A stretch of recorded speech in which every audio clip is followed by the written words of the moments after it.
Assalamualaikum warahmatullahi wabarakatuh. Perkenalkan, nama saya Anissa Indah Permatasari dari kelas 12 IPA 3. Di sini saya akan mempresentasikan materi sejarah Indonesia bab 5. Simak video setelah ini.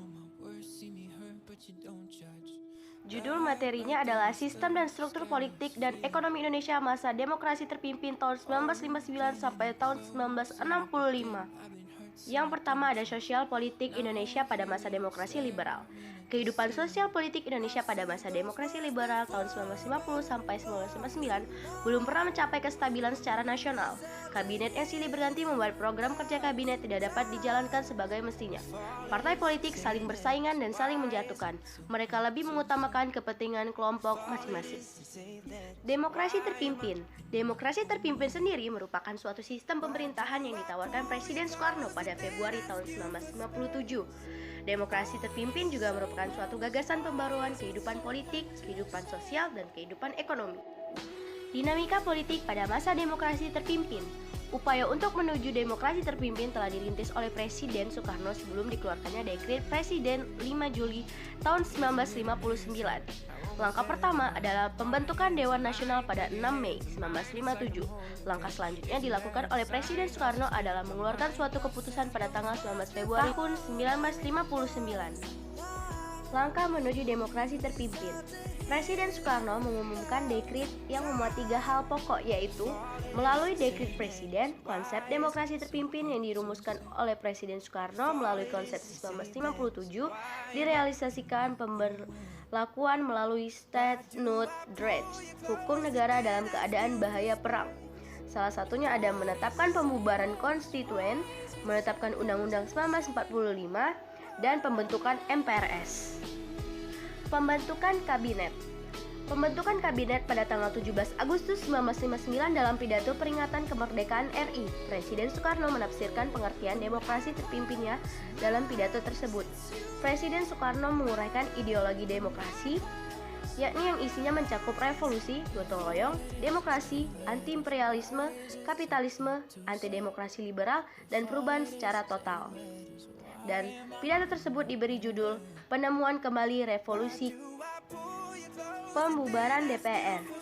Sartono selaku Ketua DPR menyarankan kepada Presiden Soekarno agar meminta mandat kepada DPR untuk melakukan perombakan struktur kenegaraan sesuai dengan UUD 1945 dan untuk melaksanakan program kabinet konflik terbuka antara DPR dan Presiden akhirnya terjadi ketika DPR menolak rencana anggaran belanja negara tahun 1960 yang diajukan oleh pemerintah. Penolakan kebijakan Presiden. Tokoh dari kalangan PNI yang menolak kebijakan Presiden yakni adalah datang dari seorang sahabat Soekarno, yakni M.R. Sartono dan Mr. Iskak Joko Radiosurjo. Sikap tokoh partai memang bervariasi. Mereka yang menolak pembubaran DPR-GR menggabungkan diri dalam suatu kelompok yang menamakan dirinya Liga Demokrasi.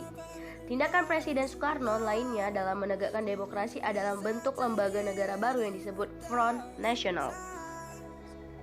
Peta kekuatan politik nasional pada masa demokrasi terpimpin. PKI mampu memanfaatkan ajaran nasional Nasakom yang diciptakan Soekarno sebaik-baiknya. Karena lewat Naskom, inilah PKI mendapat tempat yang sah dalam konstelasi politik Indonesia.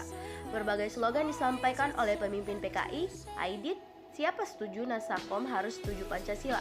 Berbagai pidato Soekarno dikutip disesuaikan dengan sedemikian rupa sehingga seolah-olah sejalan dengan gagasan dan cita-cita PKI.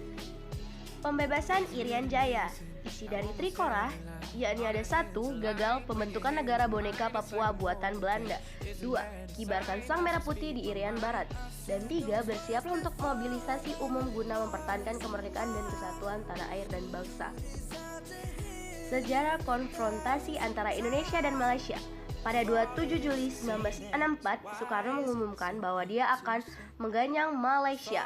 Pada 16 Agustus, pasukan dari Regimen Askar Melayu di Raja berhadapan dengan 50 gerilyawan Indonesia. Pada 17 Agustus, pasukan terjun payung mendarat di pantai barat daya Johor dan mencoba membentuk pasukan gerilya.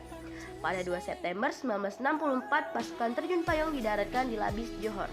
Pada 29 Oktober, 52 tentara mendarat di Pontian di perbatasan Johor Malaka dan membunuh pasukan resimen Askar Melayu di Raja dan Selandia Baru dan juga menumpas juga pasukan gerak umum kepolisian Kerajaan Malaysia di Batu 20 Muar, Johor.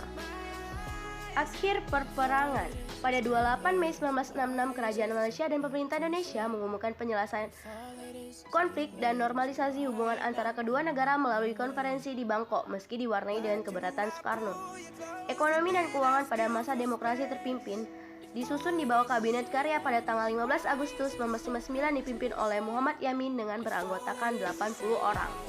Kebijakan sendiri yang dilakukan pemerintah berdasarkan peraturan pemerintahan pengganti Undang-Undang Nomor 2 tahun 1959 yang berlaku pada tanggal 25 Agustus 1959 pukul 6 pagi. Upaya perbaikan ekonomi.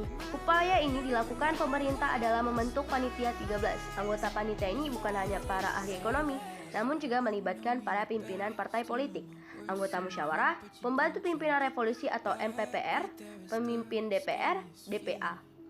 Panitia ini menghasilkan konsep yang kemudian disebut Deklarasi Ekonomi Dekon sebagai strategi dasar ekonomi Indonesia dalam rangka melaksanakan ekonomi.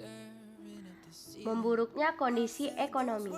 Kondisi ekonomi semakin memburuk karena anggaran belanja negara setiap tahunnya terus meningkat tanpa diimbangi dengan pendapatan negara yang memadai.